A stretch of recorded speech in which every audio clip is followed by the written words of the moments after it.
bersama kepala desa, saudara-saudara adalah yang paling dekat sama rakyat. Saudara-saudara adalah seharusnya yang paling tahu denyut nadi rakyat. Saudara-saudara seharusnya yang paling peka terhadap kesulitan rakyat.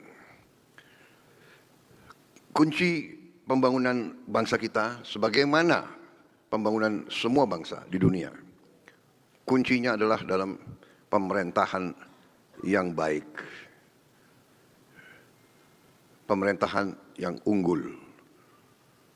Pernah ada satu kajian kurang lebih 27 tahun yang lalu dari Universitas Harvard di Amerika Serikat. Saya pernah baca buku itu. Saya menyesal buku itu hilang. Tapi itu buku yang sangat membuka pikiran saya pada saat itu, dan itu terus berada di benak saya. Kajian itu adalah kajian terhadap sebuah pemerintahan bangsa, bahkan peradaban kekaisaran, empires, yang bertahan lebih dari 300 tahun. Yang dipelajari hanya peradaban dan pemerintahan kekaisaran yang lebih dari 300 tahun. Dan di sejarah manusia tidak banyak. Peradaban Tiongkok ribuan tahun. India ribuan tahun. Persia yang sekarang Iran ribuan tahun. Di Amerika Maya dan Inka. Kemudian ada kekaisaran Romawi. Kemudian ada peradaban kekaisaran Islam juga, kalau tidak salah 900 tahun lebih. Peradaban Rusia juga mendekati 900 tahun. Kekaisaran Inggris kalau tidak salah 400 tahun. Amerika mungkin baru 100 tahun.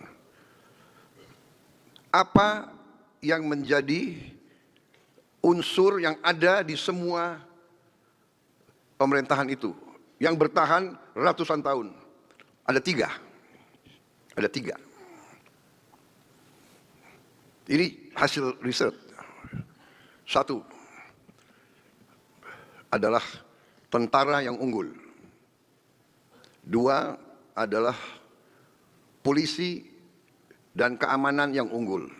Ketiga, dan ini tidak dalam urutan yang siapa yang lebih penting, tidak. Yang ketiga adalah pemerintahan yang unggul, yaitu disebut dalam bahasa Inggrisnya adalah excellent civil service. Saya gabungkan menjadi pemerintahan. Dalam pelajaran-pelajaran itu ada. Ya. Dalam pelajaran ada Akademi Gubernur di Imperium Ottoman, Osmani. Ada Akademi Gubernur. Dan di situ ada pelajarannya yang sangat sederhana. Ini untuk para bupati yang akan jadi gubernur. Ini sekian ratus tahun yang lalu. Jadi ada slide-nya enggak ya? Dipasang pelajaran dari Ottoman. Yang intinya adalah bahwa suatu negara yang berhasil sebetulnya sangat sederhana, ya. Pelajarannya itu sangat sederhana. Tidak ada negara tanpa tentara yang kuat. Tolong ya, ini pelajaran ratusan tahun. Tidak ada tentara yang kuat tanpa uang. Tidak ada uang tanpa kemakmuran. Tidak ada kemakmuran tanpa rakyat yang bahagia dan sejahtera. Tidak ada rakyat yang bahagia dan sejahtera tanpa pemerintah yang bersih dan adil. Ini pelajaran sejarah. mau menjadi bupati yang benar dan baik, kalau saudara mau menjadi bupati yang dicintai rakyat, kalau saudara mau jadi bupati yang setia kepada tanah air, yang setia kepada pendiri-pendiri bangsa, yang setia kepada merah putih, saudara harus belajar ini. Saudara harus menjalankan pemerintah yang bersih dan adil. Kalau tidak, saudara tidak akan berhasil. Ini berlaku untuk setiap tingkat. Karena itu saya yang dipilih oleh rakyat, saya disumpah oleh rakyat, saya diberi mandat oleh rakyat, saya harus menjaga undang-undang dasar dan menjalankan undang-undang. Saya harus menegakkan pemerintah yang bersih dan adil. Ini kewajiban saya. Dan ini kewajiban semua bupati-bupati dan wali kota dan camat-camat dan kepala-kepala desa dan lurah-lurah. Kalau tidak, kita tidak akan jadi negara yang berhasil. Kalau tidak, kita tidak akan jadi negara yang berhasil. Tidak mungkin ada kemakmuran. Pemerintah yang korup tidak mungkin membawa kemakmuran kepada rakyat. Kita sudah lama jadi orang Indonesia, ya. Entah partai mana, ya. Kita harus berani ngoreksi diri kita. Kita harus berani. Saya juga kadang-kadang ngeri juga dengan ucapan-ucapan saya.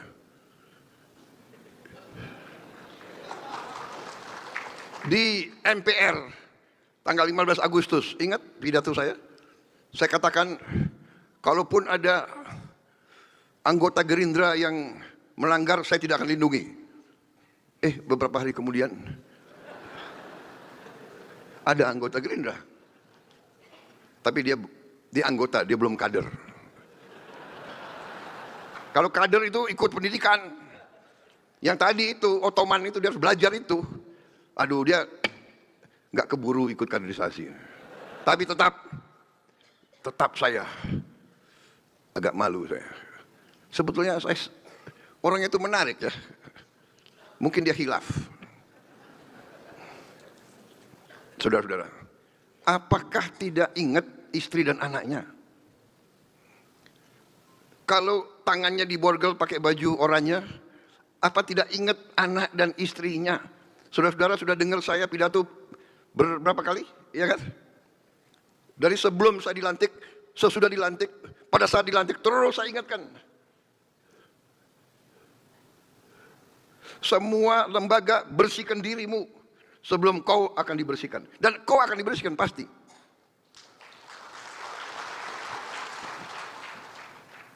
Saya kasihan kadang-kadang, tapi apa boleh buat?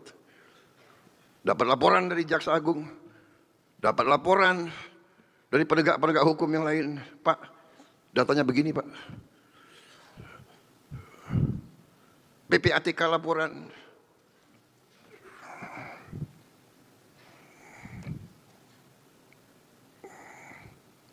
Saya ingatkan. Tapi kadang-kadang ya khilaf manusia itu. Mungkin. Atau mengira pemerintah Republik Indonesia itu bodoh.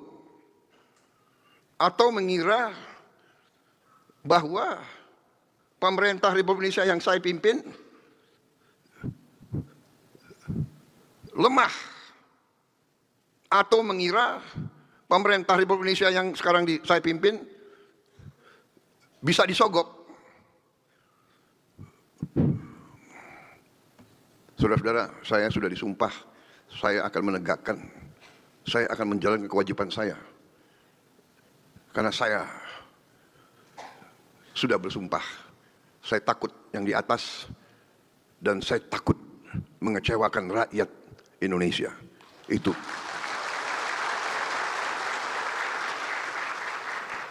Saudara-saudara, bagaimanapun, dengan berpegang teguh kepada undang-undang dasar kita, di mana saya berpegang teguh kepada rancang bangun yang dibuat oleh pendiri-pendiri bangsa. Saya percaya Undang-Undang Dasar 1945 adalah undang-undang yang operasional, adalah rancang bangun yang bisa kita gunakan sekarang. Saya perhatikan negara-negara yang sedang maju luar biasa, mereka semua punya pasal-pasal pengaman yang saya katakan. Pasal 33, pasal 34 ini pasal-pasal pengaman. Kalau kita lihat di Undang-Undang Dasar kita yang sangat ringkas, tapi sangat menjawab masalah. Memang ada orang-orang pinter yang punya gelar-gelar tinggi. Saya yakin sebagian dari mereka memandang pendiri-pendiri bangsa kita sudah tidak relevan. Bung Karno, Bung Hatta, Bung Syahrir, Profesor Supomo, Muhammad Yamin, itu semua tidak relevan.